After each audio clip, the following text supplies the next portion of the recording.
et bienvenue autour de cette table ronde qui sera effectivement dédiée aux vertus du digital dans l'amélioration des process. Ce matin, c'est donc de My Money Bank dont il est question, qui, grâce à l'automatisation, a pu booster les performances de son offre de regroupement de crédit. Notre témoin, Gilles Delaunay, qui est donc directeur général délégué de My Money Bank. Bonjour Gilles. Bonjour Vicky. Et Cédric Etienne, directeur général de l'agence ASI. Bonjour à tous et bonjour Vicky. Bonjour Gilles. Alors déjà Cédric, peut-être que vous pouvez, en tant qu'expert, nous poser un petit peu le cadre de votre présence et le lien qui vous relie avec My Money Bank. Disons que ASI, pour présenter ASI rapidement, est un cabinet d'expertise numérique. Donc on est 500 collaborateurs partout en France.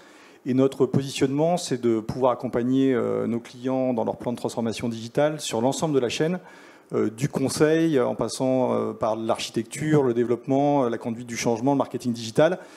Et c'est vrai qu'on a une partie de nos équipes, et j'ai eu l'occasion effectivement d'intervenir un peu sur le sujet. Certains de nos collaborateurs ont travaillé avec les équipes de Gilles pour concrétiser ce projet ambitieux de transformation d'un processus justement de regroupement de crédit que Gilles expliquera bien mieux que moi, et je vais lui laisser la parole.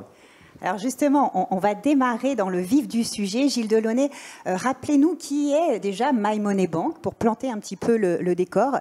Et puis ensuite, on va revenir sur les origines, les motivations finalement de ce grand projet. Bonjour à vous. M'entendez mieux ? Bonjour à tous. Oui, effectivement, et merci de cette invitation aujourd'hui pour parler un petit peu de ce qu'on a pu opérer, qui a été un vrai changement pour la banque. Donc déjà, qui est My Money Bank ? My Money Bank, effectivement, est une banque, comme son nom l'indique, qui est spécialisée dans le regroupement de crédit, qui est un des leaders en France, d'ailleurs, du regroupement de crédit, et qui intervient également sur le crédit immobilier professionnel. Et un peu plus loin, nous intervenons dans l'environnement de l'outre-mer sur le crédit automobile et la consommation au sens large. Donc environ 900 collaborateurs en France pour le groupe, et basé en grande partie sur Nantes, près de la Beaujoire, où nous avons non seulement les équipes opérationnelles, mais également une bonne partie des équipes informatiques pour un travail efficace de proximité, et également des équipes comme le risque, comme la conformité, et j'en passe beaucoup. Effectivement, on est assez nombreux sur le site de Nantes. Alors, racontez-nous un petit peu le « Il était une fois ». Pour lancer cette aventure de ce projet. Pourquoi vous l'avez lancé ? Il était une fois. Déjà, peut-être expliquer à tout le monde ce qu'est le regroupement de crédit. C'est un terme parfois un peu barbare. Vous imaginez tout simplement que globalement, une personne, un particulier qui a entre 45 et 55 ans, qui est en couple, qui est propriétaire de son habitation, qui a environ 6 crédits, c'est à peu près la moyenne de ce qu'on peut constater, qui a le souhait de baisser sa charge de remboursement mensuel, qui est souvent, on va dire, à 35%, voire au-delà, ou qui a des besoins en termes de projets, de rénovation d'habitat, de compléments en termes de projets. Nous leur offrons la possibilité de tout regrouper. Donc on va racheter l'ensemble des crédits pour ce particulier, pour le transformer en un seul, et éventuellement lui offrir des facilités de cash supplémentaires pour aller jusqu'au bout de ses projets. Parfois, c'est les études des enfants, parfois, c'est beaucoup de choses comme ça, qui sont la vie quotidienne que traversent beaucoup d'entre nous, et qui fait qu'on lui offre cette facilité, effectivement, en regroupant l'ensemble des crédits et en rachetant l'ensemble de ces crédits. Donc, c'est un travail qui est, pour les équipes internes, qui est lourd, qui est fastidieux, qui est beaucoup plus lourd qu'un simple prêt personnel ou un crédit automobile ou un crédit IMO, mais également, malheureusement, pour également le client, c'est un parcours beaucoup plus lourd. D'où le besoin de repenser fondamentalement ce parcours pour le rendre beaucoup plus simple, beaucoup plus digeste. Alors justement, effectivement, pour réussir ce projet, vous vous êtes intéressé à ce parcours client, mais tant côté collaborateur que côté usager, j'ai envie de dire. Est-ce que vous pouvez rentrer un petit peu plus dans le détail ? Oui, tout à fait. Donc pour nous, il s'agissait effectivement de regarder tous les points de pénibilité qu'il pouvait y avoir au niveau de ce parcours client, et surtout de se préoccuper du client. On a souvent entendu les banques, vous avez parlé des termes usagers, Je pense que c'est assez symptomatique et je pense que ça reflète un peu l'image qu'ont les banques de manière générale. C'est qu'on voulait vraiment considérer un parcours complet du client et pas simplement sur l'aspect nombrilisme interne, du nombril interne, qui est souvent le cas parce que beaucoup d'éléments de réglementation, beaucoup de choses où effectivement on s'abrite derrière un processus et qui fait qu'au final, le client devient presque secondaire dans le dispositif. Donc il s'agissait pour nous véritablement de revoir complètement tout le processus et de regarder comment améliorer cette expérience client. Et en même temps, pour pouvoir satisfaire à une ambition importante, on voulait tout simplement doubler le volume d'activité au niveau de l'activité de regroupement de crédit en France en l'espace de 3 ans. Donc comment effectivement s'appuyer sur le digital pour aller de l'avant, être vraiment efficace, développer sa compétitivité sur ce marché, qui, somme toute, est également un marché compétitif, puisque tous les acteurs bancaires traditionnels ou spécialisés y sont. Très bien. Donc on comprend tout le soin que vous avez apporté à bien comprendre ces fameux pains, ces points de douleur sur le parcours client. Mais évidemment, ça ne va pas suffire pour réussir un projet de cette envergure. Donc il y a d'autres conditions pour réussir cette digitalisation. Parlez-nous peut-être davantage de la démarche managériale quasiment autour de ce projet pour en garantir le succès plein et entier. Oui, tout à fait. Je pense qu'un des points clés importants dans ce dispositif, indépendamment d'une démarche agile, mais c'était aussi d'embarquer toutes les parties prenantes du processus.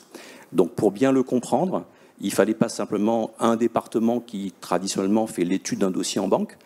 Il fallait aussi non seulement les parties risques, les parties informatiques, tous les départements juridiques aussi, puisqu'il y a beaucoup de contraintes à ce niveau-là, mais également travailler avec nos clients, avec les commerciaux, avec les courtiers, puisqu'on est majoritairement sur un processus qui est intermédiaire, donc on est en B2B2C. On est également un peu en B2C, donc il fallait vraiment travailler sur tous les aspects de chacun des intervenants sur le parcours pour regarder où étaient les points qu'il fallait améliorer dans l'expérience. Donc souvent on a tendance à parler de digital, d'outils, alors qu'il s'agit avant tout d'une expérience et de processus, et on a vraiment fait le focus sur les processus, et pour ça il fallait vraiment mettre tout le monde ensemble dans cette réflexion pour regarder comment faire les choses différemment, sans perdre l'expertise qu'on a, parce qu'on est réputé sur le marché, en tout cas à travers nos courtiers, comme étant des experts sur le regroupement de crédit, notamment hypothécaire. Mais par contre, regarder différemment les choses d'un prisme client pour améliorer grandement cette expérience. Et là, on a dégagé plusieurs points, qui est déjà effectivement qu'il fallait améliorer l'interaction avec les courtiers, avec les clients, pour que ce soit immédiat. On est dans un monde où ça va extrêmement vite. On avait également besoin de travailler sur ce qu'on appelle un point de pénibilité important chez nous, vulgairement le dépouillement des relevés de compte, donc l'analyse en fait du comportement du client pour comprendre les besoins. Et ça, aujourd'hui, il y a des solutions qui existent et qu'on a développées en interne autour de la data. J'entendais effectivement l'interlocuteur précédent qui parlait de la data. Et c'est un point extrêmement important également qu'on a développé en interne avec des équipes orientées sur la data et sur l'intelligence et le machine learning autour de la data pour apporter de la valeur à nos collaborateurs et au processus. Il s'agissait aussi de travailler sur une offre électronique pour éviter tous les allers-retours qu'il pouvait y avoir, indépendamment des délais, mais des allers-retours qu'il pouvait y avoir et de compréhension entre un client et nous. Il s'agissait de travailler sur un parcours d'assurance digitale également.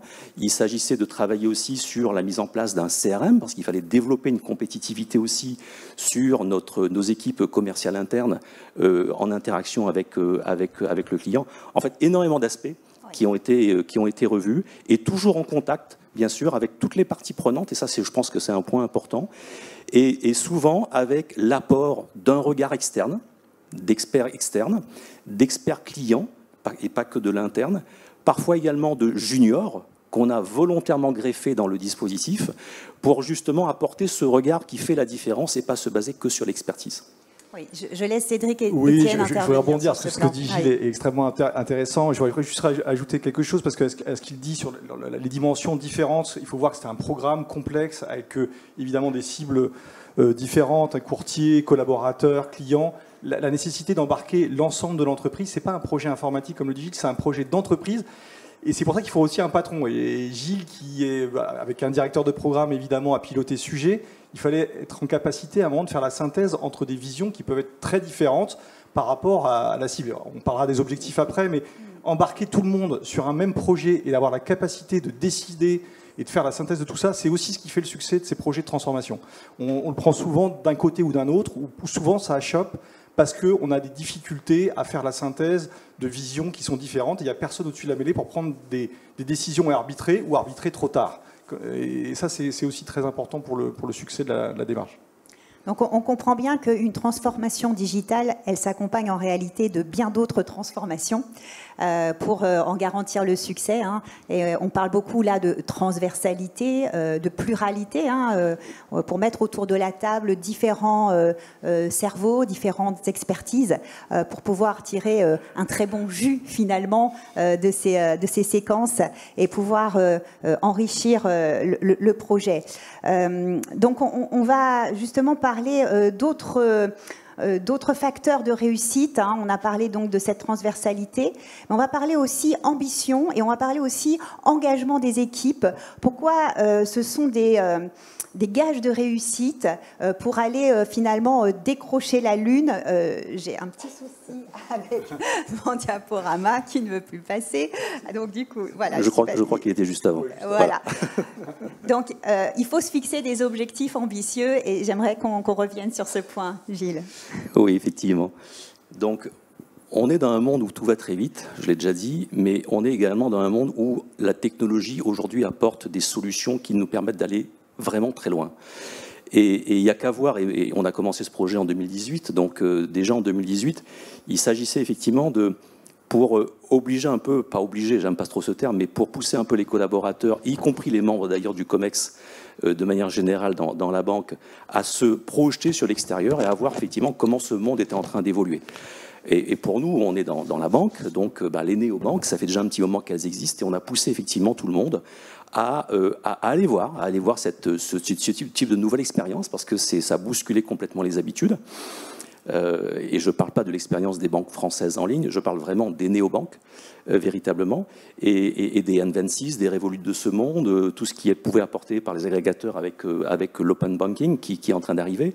Donc on a poussé tous nos collaborateurs, effectivement, et tous les project leaders et les managers à aller vers l'extérieur, sur les salons, sur les forums, prendre parfois des comptes dans différentes banques qui étaient concernées pour comprendre ce que ça voulait dire être dans ce monde moderne.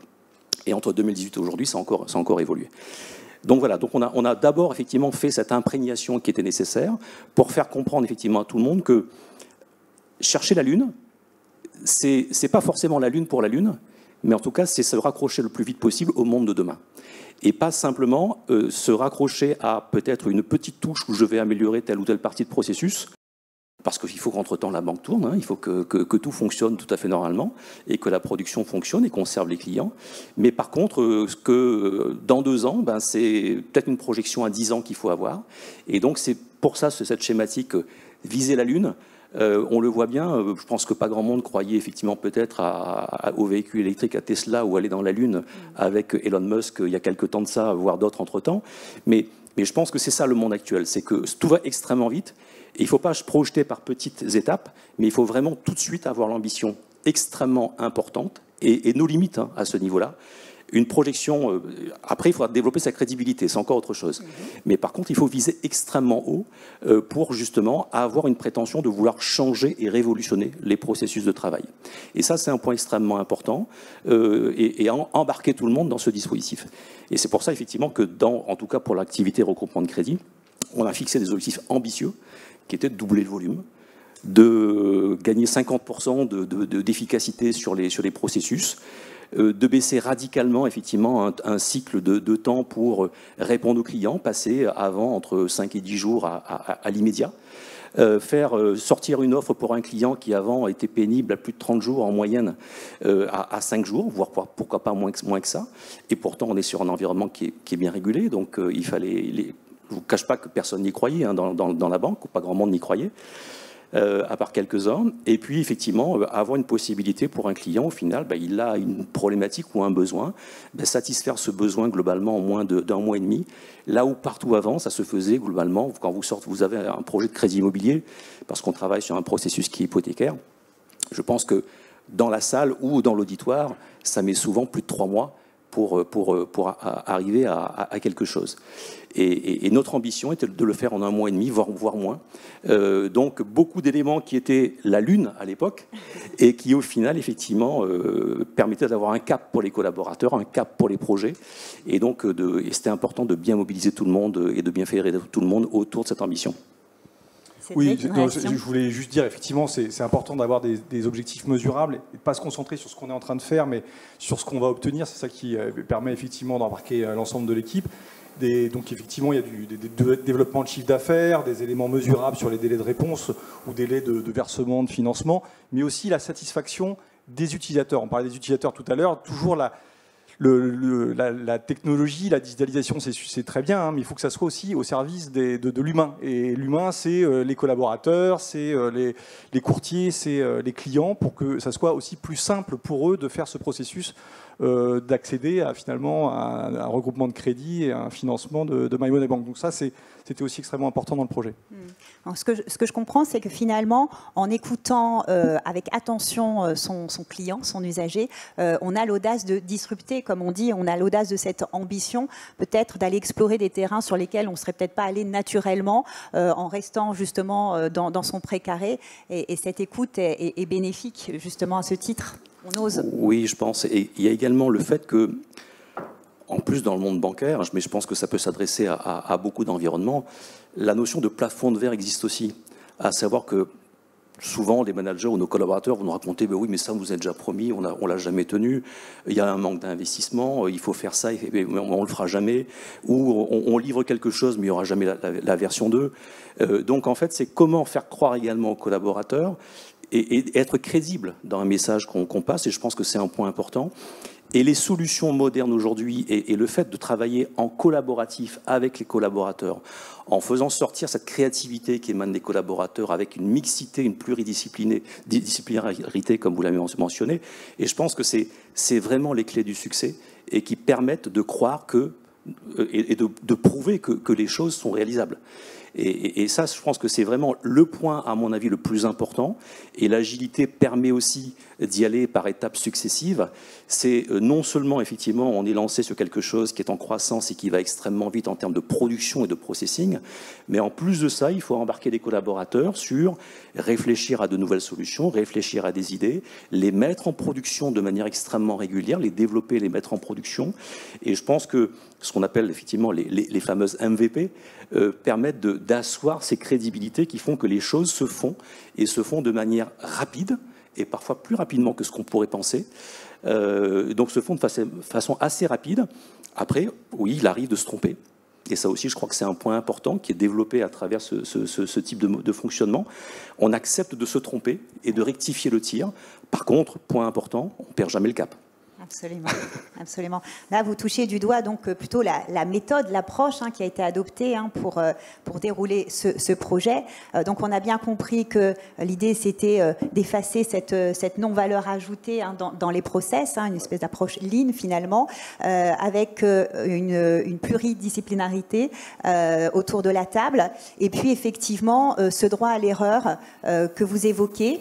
Et puis, bien entendu, cette agilité avec les fameux minimum value product, les fonctionnalités de base. Et là, je pense qu'effectivement, l'agence a dû être très porteuse de cette démarche. Oui, enfin, c'était le projet aussi de My Money Bank, de Gilles, de fonctionner en mode agile. Pourquoi ? Parce que c'est un programme avec plusieurs cibles, plusieurs canaux, plusieurs MVP. Enfin, si on voit les suivis du programme au cours du projet, beaucoup de MVP, un planning avec beaucoup de déploiements finalement parallèles. Ça permet de paralléliser les choses. Oui.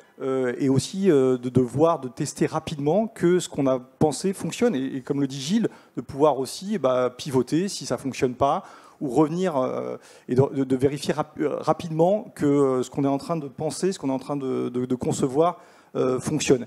Après, l'agilité, ça nécessite aussi, parce que les équipes, elles travaillent en mode agile, il faut savoir poser le crayon aussi de temps en temps, parce que comme le dit Gilles, parfois, il faut faire des choix un peu plus moyen terme, donc il faut aussi savoir prendre un petit peu de hauteur et poser le crayon.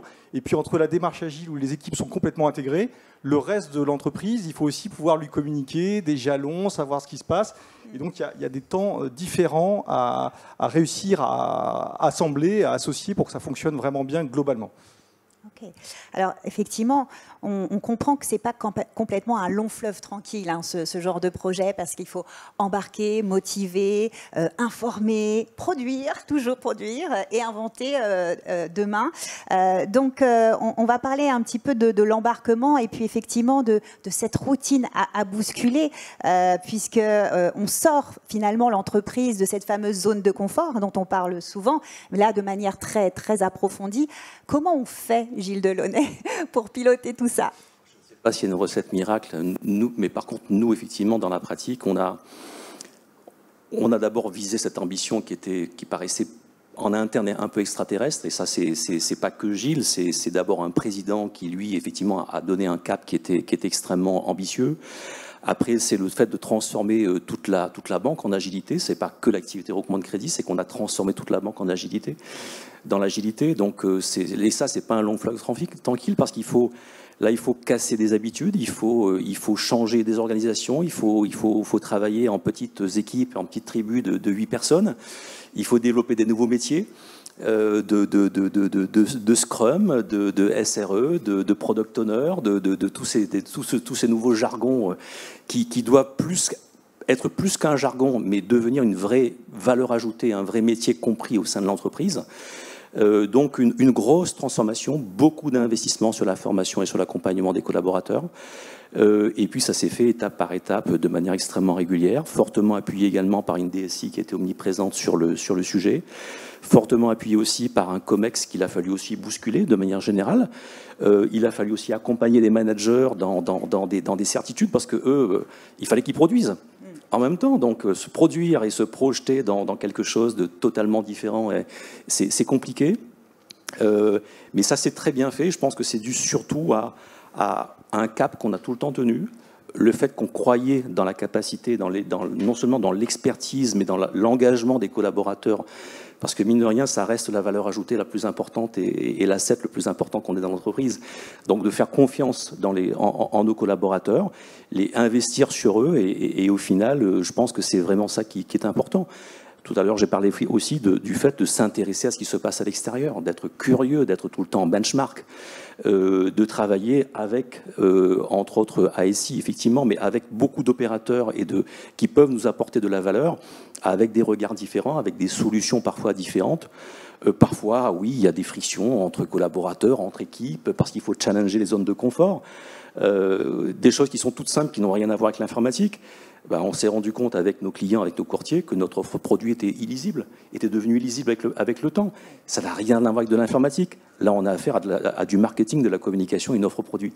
Et en fait, c'est tout ça qui fait qu'au final, c'est une révolution complète du processus, mais qui se fait avec nos collaborateurs, avec des humains. Et c'est eux qu'il faut embarquer, parce qu'un des points aussi importants quand on sort de la zone de confort, c'est que, oui, la transformation, oui, le digital, mais en amont, ça fait peur. C'est quoi le devenir de mon poste de travail?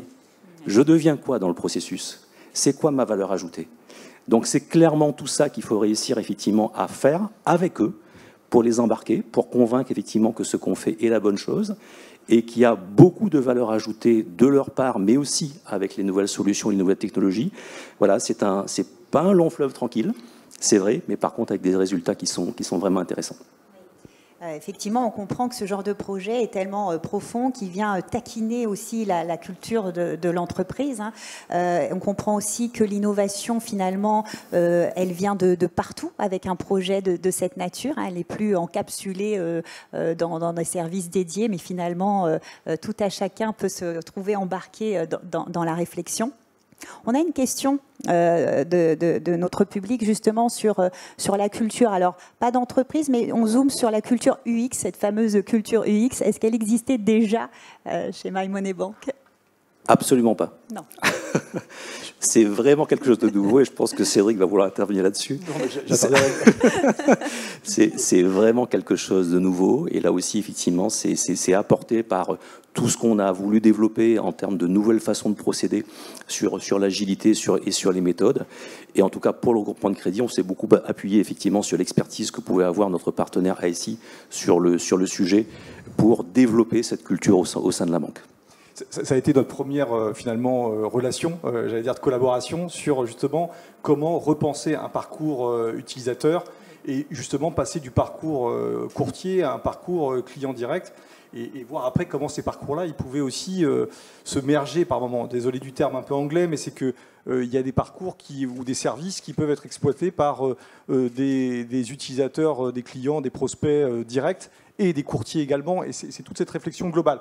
Donc il y avait un souhait de My Money Bank de revoir toute son expérience client et de voir comment justement les points de contact, je reparlais de digitalisation mais d'humain, où on remettait l'humain dans ces points de contact du client ou du courtier avec la banque, et comment on digitalisait tout ça, et quel était le parcours, le séquencement. Et là, ça a été un gros travail aussi de refaire tout, de repenser tout ça, et aussi de le réfléchir plus globalement pour ce programme, mais aussi pour d'autres programmes de la banque, parce qu'il y avait des partages possibles, donc qu'on soit le plus mutualisable possible et le plus rationnel possible pour le groupe globalement. On retient finalement de cette démarche qu'elle est très systémique. On n'est pas du tout en silo, ni dans le fonctionnement, ni finalement, vous venez de le dire, Cédric, finalement ça profite aussi à d'autres projets. Donc on est vraiment sur un énorme 360 degrés dans l'entreprise. Oui, enfin je vais laisser Gilles répondre à ça parce que c'est toujours l'aller-retour entre les deux. C'est-à-dire que j'ai besoin de faire avancer mon programme ou mon projet. Et puis en même temps, de temps en temps, c'est bien de pouvoir partager globalement et d'avoir une vision globale. Donc on est toujours entre le global et puis l'avancement du projet. Mais Gilles en parlera sans doute mieux que moi. Mais globalement, on a toujours cette problématique-là quand on a des services qu'on va partager. Par contre, technologiquement, il y a eu un choix fort qui était fait de travailler sur des microservices et que ces services-là puissent être flexible, qu'on puisse partir sur un service mais le faire évoluer au fil du temps et que ce service puisse être utilisé sur des canaux différents, pour des cibles différentes. Et ça, c'est tactiquement, stratégiquement, c'est extrêmement important. Oui, tout à fait. Dans la pratique, on a vraiment eu cette volonté de développer ce qu'on appelle les microservices et surtout après des composants socles qui permettent non seulement d'évoluer de manière beaucoup plus facile pour différents besoins au sein du regroupement de crédit, mais plus largement au sein de la banque, puisque dans la banque, il y a aussi d'autres activités. Et donc, c'est ce qui nous permet également maintenant, dans la banque, pour développer ces autres activités, de s'appuyer sur des composants qui sont déjà existants. Certes, parfois, il faut les réévoluer. Après, je ne vous dirais pas que c'est très simple à réaliser, parce qu'il faut que tout le monde puisse travailler en même temps et sur les mêmes composants, et chacun n'a pas forcément le même objectif à chaque fois, mais en tout cas, ou la même clientèle, ou le même besoin. Donc, mais vraiment, ce besoin de réutilisabilité des services a été extrêmement important, et ça a été un choix qui a été fait dès le départ. Très bien. Alors, on a parlé motivation, on a parlé méthode, on a parlé objectif. Parlons résultats. Quels sont les indicateurs, les métriques que vous avez mis en place justement pour mesurer l'efficacité de ces nouveaux process? Pouvez-vous nous en dire davantage? Tout à l'heure, rapidement, j'ai parlé de quelques KPI, effectivement quelques indicateurs qu'on s'était donnés comme objectifs. On s'était donné un objectif de doubler notre volume d'activité en 3 ans. Entre-temps, il y a eu un peu le Covid quand même, mine de rien. Donc, on y est cette année. Donc, ça, c'est un point déjà qui est important. On n'y serait pas parvenu si on n'avait pas développé cette compétitivité avec nos partenaires, avec nos clients, pour nos clients. L'autre point également important sur d'autres aspects, on a réussi à doubler l'efficacité en interne sur le processus d'acquisition. Ça veut dire clairement que grâce justement au travail autour de la data, autour de la dématérialisation, on a réussi effectivement à avoir une synthèse d'informations qui permet à un collaborateur d'être beaucoup plus efficace dans sa prise de décision. Et ça, c'est vraiment, tout à l'heure, effectivement, quelqu'un parlait de la data, c'est vraiment clé dans le processus. Mais après, c'est beaucoup plus, effectivement, de qu'est-ce qu'on en fait, comment est-ce qu'on l'exploite pour être plus efficace, bien segmenter nos besoins, nos clients à un score ou une prise de décision justement par rapport à un comportement de client. Donc tout ça, ça nous permet d'aller beaucoup plus vite. On avait visé 40% d'efficacité, on est à 50%, et on n'a pas tout fait. Donc c'est pour ça que je reviens à la Lune. Je crois qu'il faut être très ambitieux à chaque fois sur les objectifs, parce que on le voit bien, nous, en l'espace, maintenant, avec un peu de recul de 2-3 ans, on a fait ce programme en 2 ans, avec un peu de recul de 3 ans, au final, les résultats sont supérieurs à ce qu'on aurait pu penser, très bien appréhendés par nos collaborateurs, qui comprennent maintenant que je pense que dans la pratique, beaucoup de choses sont du domaine du possible, et ça, c'est, je pense, le point également extrêmement important. On a réussi aussi à embarquer avec nous nos courtiers, nos partenaires, qui aussi maintenant, eux, se lancent sur cette route, cette voie. Donc je pense qu'il y a beaucoup d'aspects qui sont extrêmement positifs, avec des résultats tangibles à la clé. Donc ça, c'est une vraie satisfaction. Je ne dis pas qu'il y a tout le temps de bons résultats, mais en tout cas, sur ce projet, ça a été plutôt effectivement un vrai succès, avec des KPI de succès qui ont été largement dépassés. Très bien. En tout cas, c'est très encourageant à vous écouter, parce qu'on sent qu'il y a un avant, un après, et que finalement, on a gagné sur des terrains très, très variés. Oui, je voulais juste ajouter un petit mot, parce que c'est vrai qu'on travaille sur beaucoup de projets. C'est vraiment un projet emblématique, très challengeant pour les équipes de Gilles, mais aussi les équipes de partenaires qui interviennent sur ces sujets, parce qu'ils sont effectivement, on va leur demander aussi de donner le maximum et de s'intégrer complètement à l'équipe. C'était un message que Gilles passait régulièrement, c'est pas être à l'extérieur, mais être complètement intégré à la team. Et d'obtenir des résultats, c'est aussi ce qui donne du sens à ce qu'on fait au quotidien pour les collaborateurs, pour les équipes, pour les teams, et ce qui pousse à aller plus loin. Et nos consultants, aujourd'hui, on est dans un métier où les opportunités de la technologie sont énormes. Après, il faut qu'on arrive à délivrer, à montrer que ça crée de la valeur pour l'entreprise, pour l'humain, comme je disais tout à l'heure. Et là, c'est un projet qui, au final, on peut dire qu'il y a quelque chose de la valeur, elle est au rendez-vous aussi. Donc c'est vraiment chouette pour tout le monde. Très bien. Je propose, Cédric, que vous nous proposiez les quelques facteurs clés de succès, peut-être, pour clôturer. Et puis, on prendra quelques questions de l'audience ensuite. Je vais faire assez rapidement, parce qu'on les a tous globalement abordés. Moi, je voyais voilà. 5 points. C'est une transformation d'entreprise, j'en ai parlé, ce n'est pas un projet informatique. Il y a de la technologie, beaucoup de technologie, c'est un vrai sujet, oui. Mais c'est une transformation d'entreprise et il faut un patron. Et moi, je travaille sur d'autres sujets aussi, avec des programmes où il y a beaucoup de directions métiers, il y a beaucoup de sujets différents. Il faut qu'il y ait quelqu'un qui ait la capacité à prendre des décisions rapidement, sinon ça ne fonctionne pas. Gilles a une bonne équipe, évidemment, il l'évoquait lui-même, il y avait un président qui avait fixé un cap, mais il faut aussi quelqu'un capable de vraiment prendre des décisions, d'aller vite, sinon c'est compliqué, on n'arrive pas au bout et ça tourne en rond. Deuxièmement, les objectifs, on en a parlé, des objectifs clairs, mesurables. Smart. Voilà, smart. Et c'est très important, pourquoi ? Parce que le moyen, ce qu'on fait, la technologie qu'on met, devient le moyen. On est focusé sur le résultat. Souvent dans les projets, on a tendance, une fois qu'on est parti dans le projet, à se focuser sur comment on va le faire, le planning, et oublier pourquoi on le fait. Et là, on n'oublie jamais pourquoi on le fait, ça c'est extrêmement important. La méthode agile, Gilles en a parlé, parce qu'effectivement, de pouvoir démontrer rapidement qu'on obtient des résultats, c'est ça qui donne la crédibilité à l'équipe, oui. Et qui permet d'avancer, même s'il faut mesurer aussi le fait de pouvoir revenir de temps en temps sur des choix qu'on a faits. L'approche technologique microservice, hyper importante, et on voit bien que Gilles aussi a pris des décisions parfois. Il y avait une vision d'outils ou de solutions qui apportaient une réponse à un processus qu'on devait digitaliser et qui finalement n'a pas été faite pour des raisons pragmatiques. Mais cette logique, cette architecture permet d'évoluer au fil de l'eau et ce n'est pas fini aujourd'hui. Et dernier point, on n'a pas trop évoqué là, c'est aussi le change management, la préparation du run aussi. Moi, je tiens beaucoup à parler de ça parce que là aussi, on parle de projet, on est pendant 2 ans et puis on déploie des services. C'est au moment où les services sont les utilisateurs utilisent ce service que l'aventure commence, qu'on peut la mesurer, qu'on peut voir le chiffre d'affaires progresser, qu'on peut voir comment on va devoir travailler sur un volume d'affaires qui est plus important. Et ça a été bien travaillé aussi par les équipes et c'est pour ça aussi que c'est un succès au final. Très bien.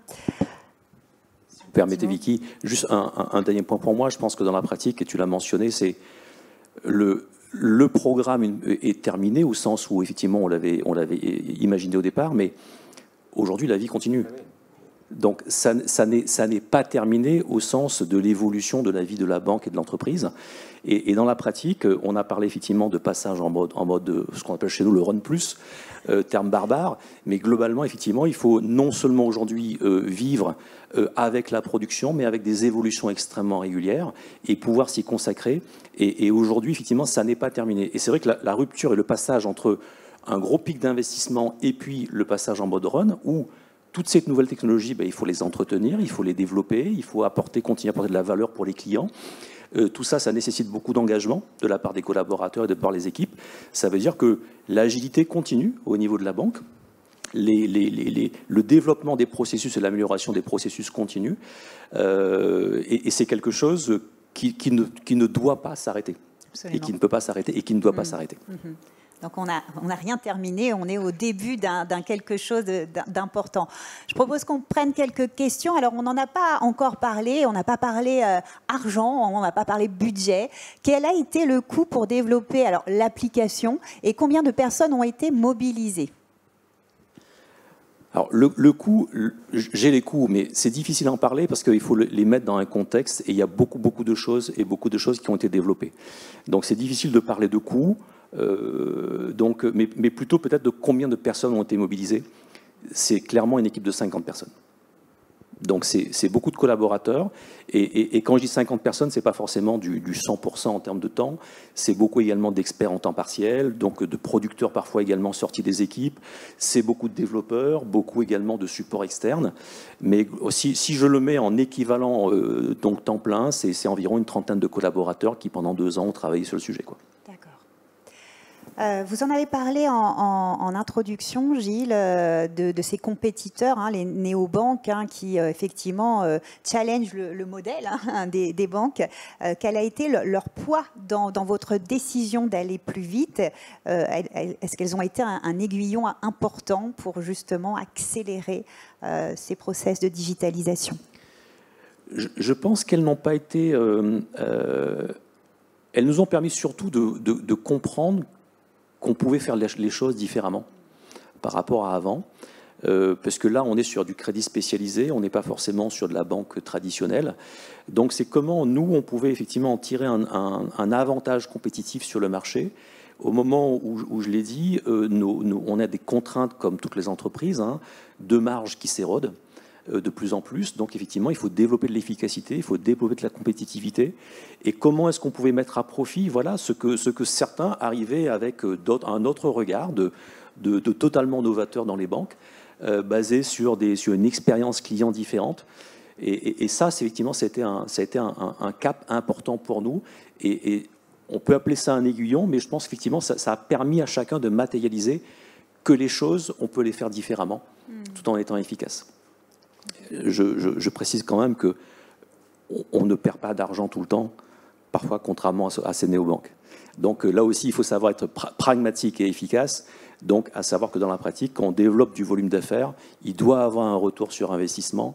Donc nécessairement, c'est comment est-ce qu'on apporte de la valeur à la banque et pas simplement en termes de nombre de clients additionnels. C'est comment est-ce qu'on apporte de la valeur à la banque avec effectivement en compensant peut-être une marge qui baisse par des frais généraux qui sont plus compétitifs, etc. etc. Donc, et je pense que le digital aujourd'hui et les outils, les nouvelles solutions apportent des éléments, des solutions, et les néobanques nous ont montré un cap, oui. Alors justement, vous parliez de marge et de gains additionnels. Une question sur est-ce qu'on peut faire encore mieux en gain de temps sur ces process, justement, notamment de regroupement de crédit, puisque c'était de lui dont on parlait. Est-ce qu'on peut faire encore davantage demain? Oui, clairement, je pense qu'on peut faire davantage. Et je pense qu'un des freins pour le regroupement de crédit, je dirais, dans la dématérialisation, c'est qu'il y a un accompagnement important à faire auprès du client. Laisser simplement le client avec un chatbot, ou des éléments comme ça, ça s'adresse à une population de la clientèle, pas forcément à toute la clientèle. Donc il y a une forme d'accompagnement, il faut rassurer aussi, parce que mine de rien, quand quelqu'un est endetté à plus de 35%, et parfois certains dans des situations un petit peu difficiles, ben, ça nécessite de bien comprendre la situation et pas simplement ce qu'on peut mettre en ligne sur Internet. Donc il faut bien comprendre ça, donc il y a un vrai accompagnement. Donc pour autant, il y a beaucoup d'outils modernes aujourd'hui, et l'open banking permettrait de le faire, qui fait qu'au final, voilà, avec une démocratisation, je pense, de l'open banking, je pense que dans la pratique, on a encore des gains d'efficacité importants en relation avec le client, mais encore faut-il que le client français accepte justement d'aller vers cet open banking, et les choses sont en train de se faire au fur et à mesure. Donc il y a encore, à mon avis, des éléments, des pistes d'amélioration. Il y a beaucoup également de services qui sont en train de se développer en France, en accès à des datas natives, digitales, plutôt que de se baser sur du papier et de dépouiller du papier. Je pense que la loi de modernisation également en France permet de plus en plus d'accès à de la data, bien sûr sous couvert d'un consentement du client, il faut vraiment ça. Donc je pense que le client globalement est en train d'évoluer vers cet accès plus facile à l'environnement, et donc il faut continuer à développer cette confiance qui permettra de gagner en efficacité sur les processus. Et ce client final, ce client français dont vous parlez, est-ce qu'il est intégré justement dans la partie projet, réflexion, parcours client? Il est là, lui aussi, celui-ci? Oui, alors je ne cache pas effectivement que comme on est majoritairement intermédiaire, on se base aussi beaucoup sur nos courtiers en termes d'expérience. Et les clients, généralement, ils les connaissent plutôt très bien. On a quand même également la chance d'avoir des chargés de clientèle qui traitent les clients en direct, et donc un canal direct. Et ça nous permet d'être en contact directement et de tester régulièrement des solutions avec les clients pour voir les évolutions en termes de comportement et ce qu'on peut apporter de bien et de mieux pour eux. Peut-être un dernier élément, Cédric? Un dernier mot intéressant, c'est la volonté de développer un canal B2C tout en maintenant la confiance du canal B2B. Et ça a été aussi un petit exploit réalisé par My Money Bank qui avait un objectif de développer son chiffre d'affaires, son canal direct, de vente directe, tout en effectivement continuant à servir de mieux en mieux ses courtiers. Et cet objectif-là, il a été relevé aussi. Et c'est pas toujours simple, puisque ça peut faire aussi un canal un petit peu concurrentiel au canal des courtiers. Donc ça, c'est aussi à souligner. Allez, le dernier mot pour vous, Gilles. Le dernier conseil pour des entreprises qui voudraient se lancer justement dans cette aventure de la transformation digitale, mais pas que, on l'a bien compris, ce n'est pas le seul enjeu dans ce genre de projet. Moi, je dirais simplement, allez-y sans limite. Oser. Sans limite, oser. Je crois qu'il faut oser, et surtout oser en se faisant accompagner, mais aussi en faisant confiance à ses équipes et en accompagnant ses équipes. Parce que souvent, et on l'a constaté, les freins, ils viennent des managers et des leaders. Donc, c'est vraiment, c'est un élément important. La créativité, elle est pas l'apanage de quelques-uns. La créativité et la façon de développer les choses, elle est avec tout le monde. Et il faut savoir, pour tirer de la valeur justement de chacun de nos collaborateurs, il faut savoir déjà faire évoluer nos managers, nos décisionnaires, nos décideurs de manière générale.